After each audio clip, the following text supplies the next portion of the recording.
warahmatullahi wabarakatuh. Assalamualaikum warahmatullahi wabarakatuh. Ya, sebelum kita memulai pelajaran, mari sama-sama kita membaca doa sebelum belajar. Baca doa bersama. Mari. Anak-anak, coba perhatikan.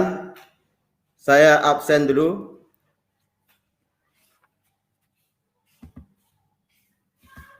Rahmiati. Hadir, Pak. Ya.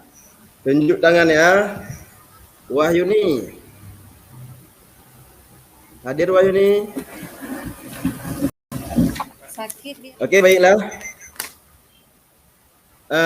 Kita mulai pembelajaran.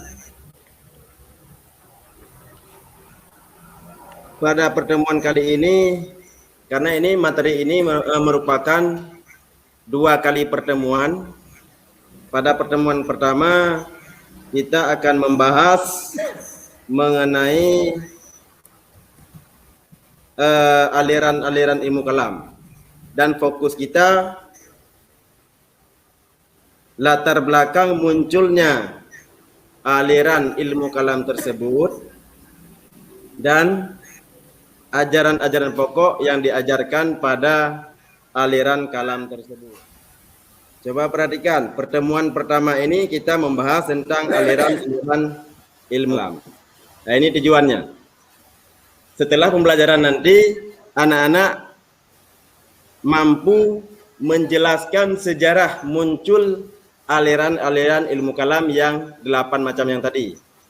Kemudian siswa mampu menyebutkan tokoh utama dari aliran-aliran kalam tersebut.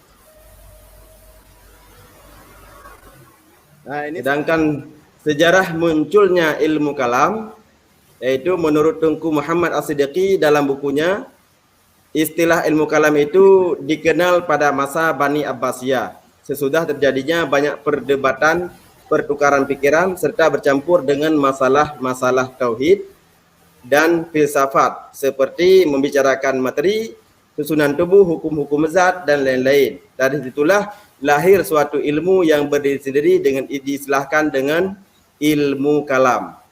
Nah, jadi disinilah kita akan membicarakan tentang aliran-aliran ilmu kalam tersebut. Yang pertama, faktor penyebab munculnya ilmu kalam. Ini hanya saya menjelaskan secara garis besar. Jadi faktor penyebab munculnya ilmu kalam, yang pertama faktor internal, artinya faktor dari dalam umat Islam.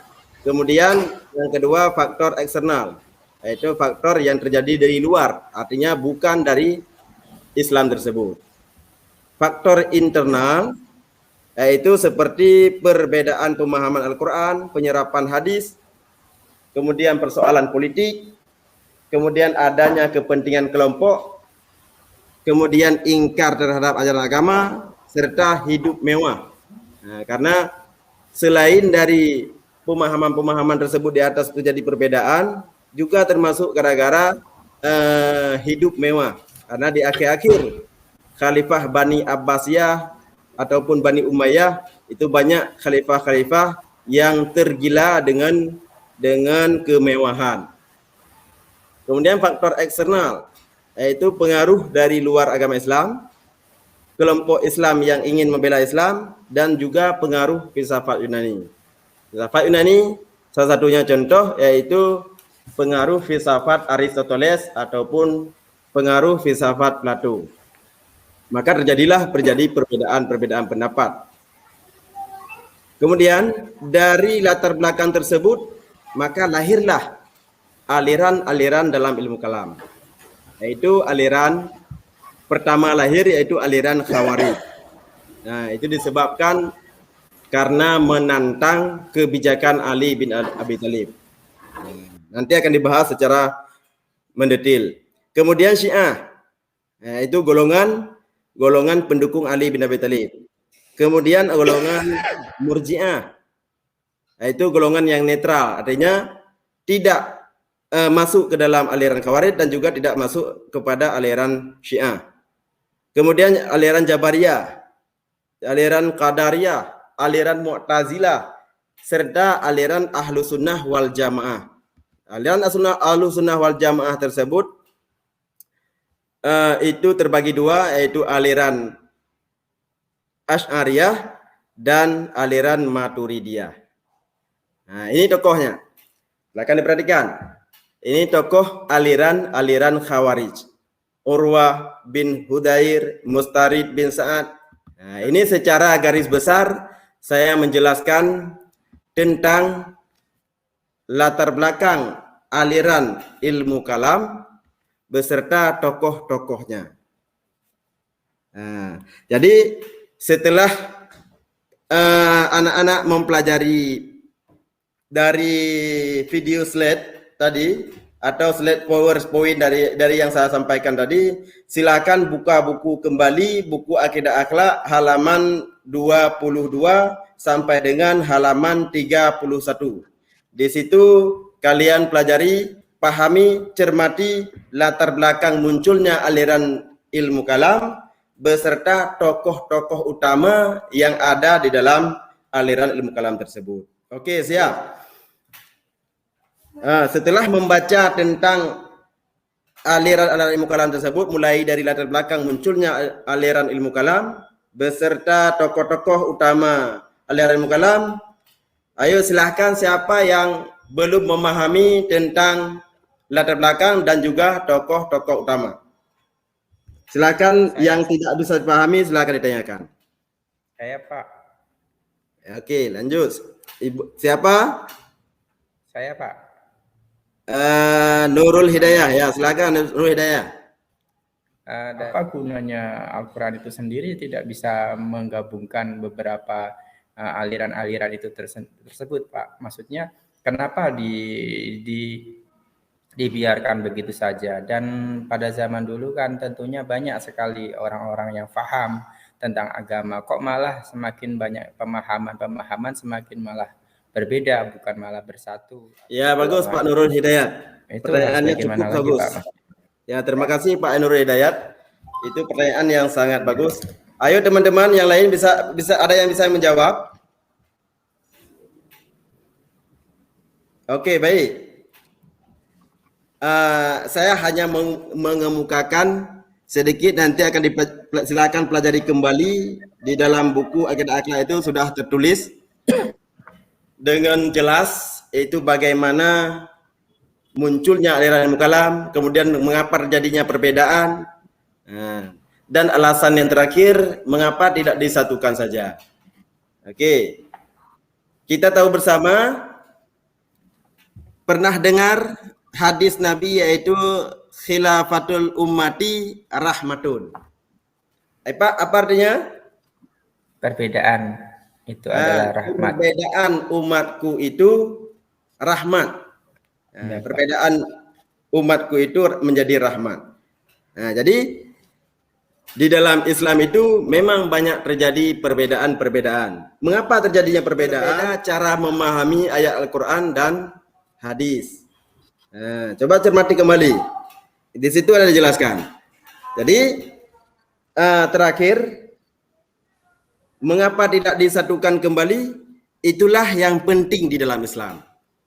Di dalam Islam ini kita banyak perbedaan-perbedaan. Mengapa terjadi perbedaan? Seperti yang saya katakan tadi, yaitu beda cara memahami Al-Quran, beda cara memahami hadis dan sebagainya.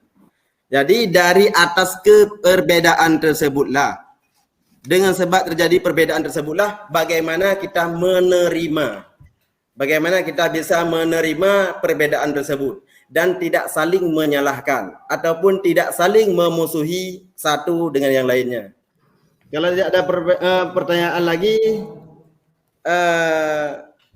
silakan anak-anak membuka buku Akidah Akhlak yang tadi, yaitu halaman 22 sampai dengan halaman 31. Pelajari kembali dan silakan. Sekarang saya bagikan kelompok ke dalam 4 kelompok karena sesuai dengan materi, yaitu ada 8 aliran. Di dalam 8 aliran tersebut, silakan satu kelompok saya bagikan 2 aliran.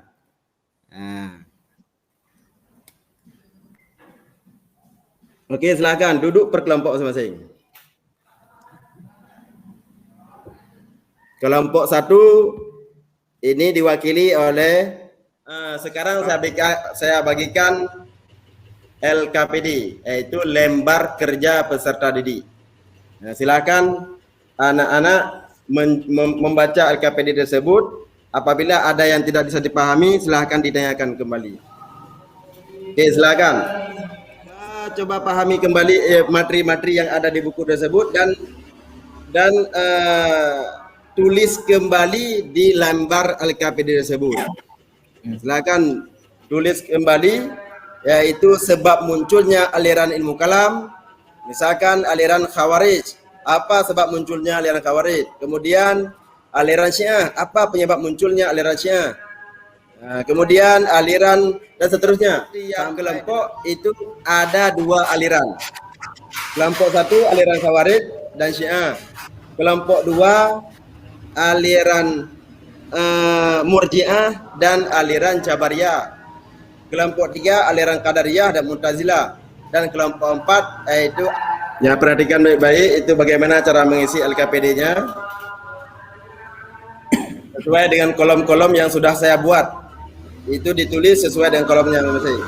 Kemudian cermati apakah LKPD yang sudah dibuat itu sudah benar, isian LKPD tersebut sudah benar ataupun belum. Kalau belum, silakan diperbaiki. Mari sama-sama kita menyimpulkan hasil pembelajaran kita hari ini tentang latar belakang munculnya aliran-aliran ilmu kalam.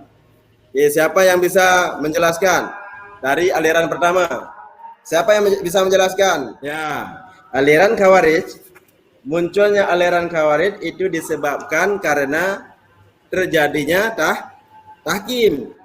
Nah, jadi dengan terjadinya perang antara Ali dan Muawiyah, kemudian setelah peperangan tersebut terjadinya perdamaian. Dalam perdamaian tersebutlah terjadinya peristiwa tahkim. Nah, yaitu peristiwa yang menjadi perdamaian antara kelompok Syiah, kelompok Ali dan kelompok Muawiyah bin Abi Sufyan. Nah, dan setelah yang sebelumnya kelompok Ali bin Abi Thalib itu cukup banyak, tetapi mereka kelompok Ali ini tidak menerima dengan keputusan Ali, sehingga mereka keluar dari barisan Ali. Jadi orang yang keluar dari barisan Ali tersebut yaitu orang-orang Khawarij. Nah, coba tulis pertama yang pertama latar belakang muncul aliran ilmu kalam. Nah, baik itu aliran Khawarij, Syiah, Murji'ah dan sebagainya. Kemudian tokoh-tokoh utama yang mempopulerkan ataupun yang menamakan aliran-aliran tersebut dalam kehidupan sampai saat ini. Bahkan ada yang mempertahankan aliran-aliran tersebut di daerah tertentu. Oke, baik. Nah, nanti tugas tersebut akan dikumpulkan di pertemuan yang akan datang. Kali ini kita cukupkan di sini.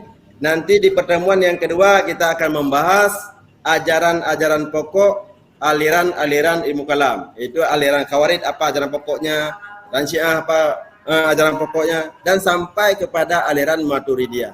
Apa ajaran pokok dari aliran-aliran tersebut. Oke, baik. Dengan mengucapkan alhamdulillah, hari ini kita cukupkan di sini. Wassalamualaikum warahmatullahi wabarakatuh.